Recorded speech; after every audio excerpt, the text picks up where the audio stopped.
Democracy in Conversation. Welcome to Democracy in Conversation. Today, I'm very happy to have with me Ryota Jonan, all the way from Washington. And I know Ryota for a number of years because he was the director of the World Movement for Democracy when I was on the steering committee.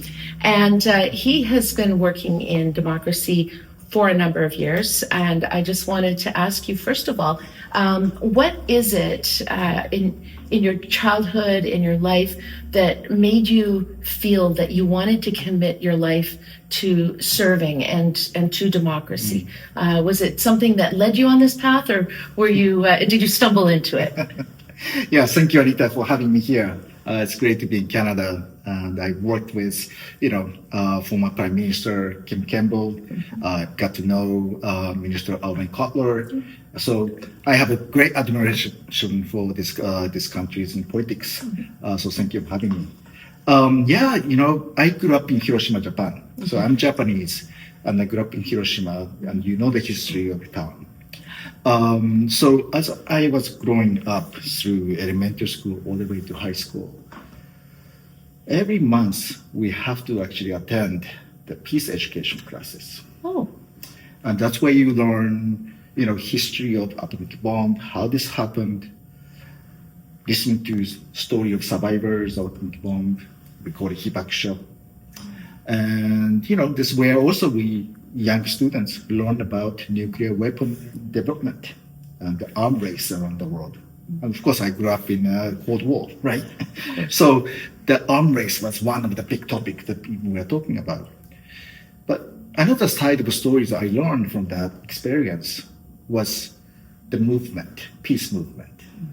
So learning from the hibakusha, the survivors, and how they were involved in the global movement for anti-nuclear movement, that I got to understand how people actually come together and create a movement. And of course, in the 70s and 80s, many people were very upset about what happened in Hiroshima, and they felt very victimized themselves. But in the 70s and 80s, shifts start happening in the movement. So the anger doesn't actually take us to nuclear-free society. We can actually engage in the concept of war itself, and what does it mean to engage in violence or non-violence. So philosophical change happened in a peace movement from Hiroshima. And that led me to understand, the peace is not simply an absence of war. The peace is more about, searching for justice, equality, human dignity. And that comes from democracy and human rights. And that's how I got into, my last 25 years of work at the World Movement, and, continue to work in the sort of democracy movement field. You're using the term movement, and that's not something we think of institutes, we think of NGOs, we think of, but movement is a very different thing. Why? What does that mean, and how is that different than, for instance, some of the typical democracy work that would be done, say, by the UN or by bilateral projects? Like, it's not a project; it's a movement. Yeah. That's a very good question. I think in order to actually pursue social justice or peace or democratic society, we gotta have a movement which is a very inclusive thing that bring together different sectors of society. The teachers, school teachers, can be part of the movement, but they don't have to be part of NGOs and civil society organizations in formal way. The students, children, can be part of the movement if they can share the vision together. And in the individual capacity, they can do so many things. As I was growing up, I always thought part of the peace movement because I was studying the arms race, right? I was listening and sharing the story of hibakusha to different people. And that's being part of movement. So I use the word movement very loosely, I suppose, but I think it's an important concept that in order to change society, we gotta bring different people together. So coming from a childhood where you were in a place that knows better than any other place in the world, maybe, the devastation of war. And growing up in that place with people who were survivors. And then taking that and ending up in Washington, D.C., where you're the director of a global movement of democracy, human rights defenders, political dissidents that are all interconnected, and trying to create that space where, like you said, for peace, for justice. And I find it interesting that when you talk about democracy, you talk about peace, you talk about justice, because I think that democracy is really a prerequisite for those things. Right. Yeah. And how was that then in your role with the World Movement for Democracy? And maybe explain a little what the World Movement was. How was it for the little boy from Hiroshima to be in Washington and literally talking every day to people from every corner of the world about how to build a world where that kind of thing wouldn't happen again? Yeah, so after growing up in Hiroshima and, went to the United States for my higher education. During higher education, I decided to actually take 1 year doing research. And part of the research was actually taking me to West Africa, Liberia, where post-war environment was happening. And that's where I actually worked with the human rights groups and seeing young students who were engaging in human rights education got, arrested by the security forces, the child terror.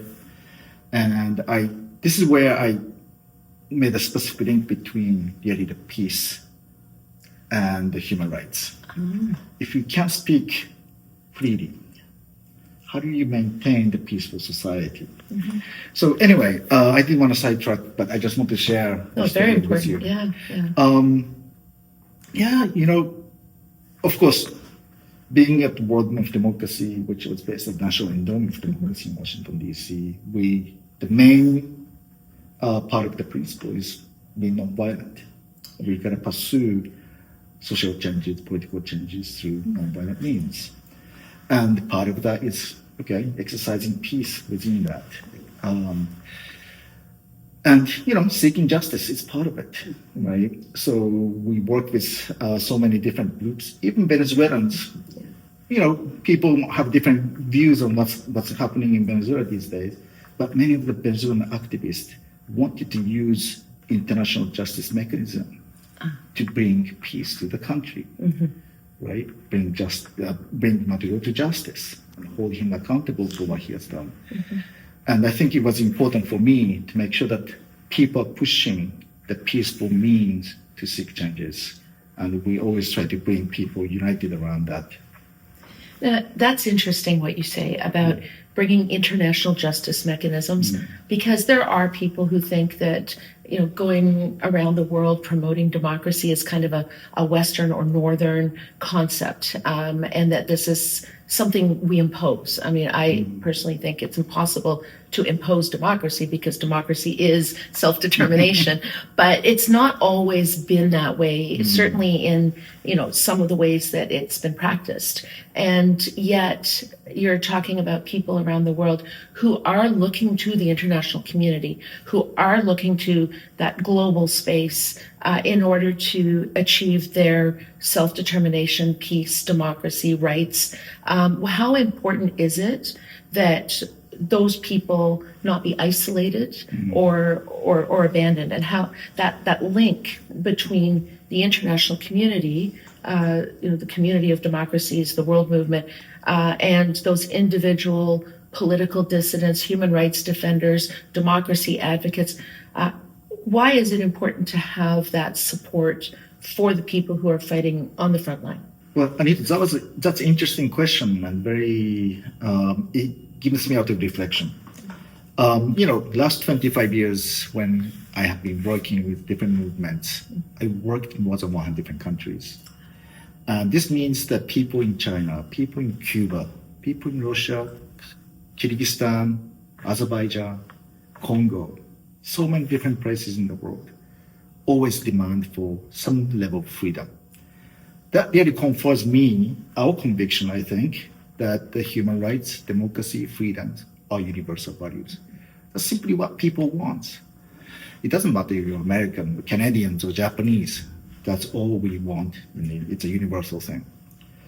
But we also know that some parts of the world, and unfortunately, majority of the world today, people do not have that freedom in their society. But they can't, so they go out to seek that space. Mm-hmm. And this is where I think, we have to work together to defend that system, however little it's becoming today. And of course, I agree with you. There are a lot of hypocrisy and double standards being exercised by different places. And Prime Minister Carney pointed out that. He did. But still, space is available. Mm-hmm. We got to use it. If we don't use it, that's going to be gone. Mm-hmm. If we start using it, hopefully we can defend that space that we have, but perhaps we can defend it by working together. And you did reference Prime Minister Carney's Davos speech just now, and one of the things he talked about was the hegemon and the fact that a lot of that international post-World War II rules-based order came from the fact that the United States was there to backstop it. And in a way, the same thing was happening with democracy promotion. And so a lot of these movements, a lot of these people that you mentioned in Russia, in China, in Venezuela, it was a little bit hub and spoke. So a lot of it came out of Washington. A lot of it came from the National Endowment for Democracy, the World Movement for Democracy. And then last year, March. What happened in March last year? Well, it started happening way before March, I think. But yes, February and March are most dramatic moments for the collapse of international aid mechanism. And that's when, I don't have to tell you how, USAID was dismantled. NED, National End of Democracy, where I used to work, was also under significant pressure. And what happened is that, yes, everyone became survival mode, right? So our partners on the ground are simply just focusing on small project here and there. Stop thinking something big. Even the NED, I'm happy to say that they're surviving and they're getting still congressional funding to continue their work and continue to support human rights groups. But because they are survival mode, their focus is around very difficult battles around the world. So just Russia or China, Cuba, Iran, and other places. And they stop supporting, thinking big, supporting efforts to defend democracy in middle power countries, like Brazil, South Africa, Indonesia, only some of the European countries, where we know that democratic ideals are heavily contested. And for me, that's an extremely dangerous loss, because those are the places that we can still save. And we need to make sure that we are working with local groups in those countries, middle power countries, to make sure that they are not sliding back. So in a world where, not to use sort of warlike examples, but in a world where there really is a existential battle between democracies and authoritarianism, abandoning a lot of those human rights defenders, a lot of those people that are fighting on the ground inside their countries would be a little bit akin to if during World War II we had suddenly cut loose the Dutch resistance, the underground movement in France. Those are the people that we need in order to sustain democracies in countries that really are those middle power partners that we need for economy and security. So this was really more than a devastation. It was in many ways a betrayal of a lot of those people that had come to rely on that connection, that international support network that they had. Yeah, that's right. So what have they done? What has come out of this? Because I know that you are now, you're part of something called Demos Kratos. So in the absence of that sort of central hub that was convening and connecting, some of these people who've now, a lot of them under tremendous threat of disappearance, of arrest. How are they building new networks, and what can we do to support that? Yeah. So, when we start seeing this dismantling of international aid through architecture, we start talking to some activists, from Russia to Indonesia to other places. And one thing that they said that Ryota, yes, money may not be there, but we're going to continue. This is our fight. It's not America's fight. This is our fight. And I think that continued, and that leads to, conversation about how do we organize ourselves differently. And like you pointed out, different movements, even the world movement for democracy was heavily centralized in Washington. Today, we need police-centric approach. So the centers in different places in the world working together, shared responsibilities and leadership. So Demos Kratos is basically that. We organize 8-9 different organizations in global north, global south, and each of them actually take responsibilities in organizing in their regions, in their sectors, but bringing them together. There's so many different conversations happening around the world. And Demos Kratos is actually, in a way, connecting tissue of different conversation so that we have shared vision, shared reality, shared conversation. And I think that's the kind of thing that we need today. And people are saying we need to organize differently. And Demos Kratos is trying to organize differently now. So in a way, I've used this example before. Instead of the hub and spoke, we're looking at how strawberries grow. Yeah. And the way that strawberries grow is you see the bushes pop up here and here and here, but underneath, it's all interconnected by the roots. Correct. And so if one of those bushes dries up, it doesn't cause the others. In fact, those root systems can still, I'm not going to take the analogy too far, but you know what I mean. Yeah. Like it's creating that root system and some of that root system underground, and really shows why we need each other. Yes. So, and this is what you're doing now. You're working on that. Now, how can, you talked about the movement and you talked about a school teacher in the very beginning. Let's just bring it back. Who can actually participate? So we have people watching right now. And a lot of my constituents may be watching.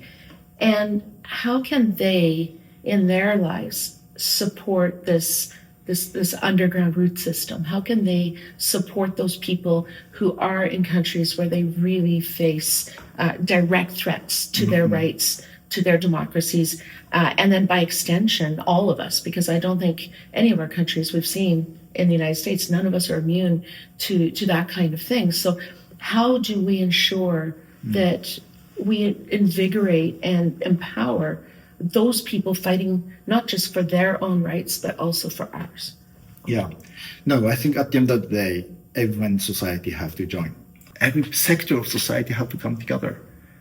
But this is where I think with the information ecosystem that we have today, and fast information flow, we, the movement and civil society, have a big challenge. We have to bring the voices from Venezuela, Cuba, Congo, Sudan, Gaza, Philippines to you. I think we need to tell more stories using their voices. Just like how I started talking about, how I became involved in the, democracy movement growing up in Hiroshima. And I learned this movement building through the story of Hibakusha. They were actually sharing their stories. Are we doing that? I think we have to do a lot more. And that is actually the very purpose of this podcast, is to find the people, their stories, and tell those stories about the people that are fighting for democracy, fighting for freedom. And you being here today is a big part of that. So I want to thank you very much for being here and for all of the work that you do. And this is Democracy in Conversation.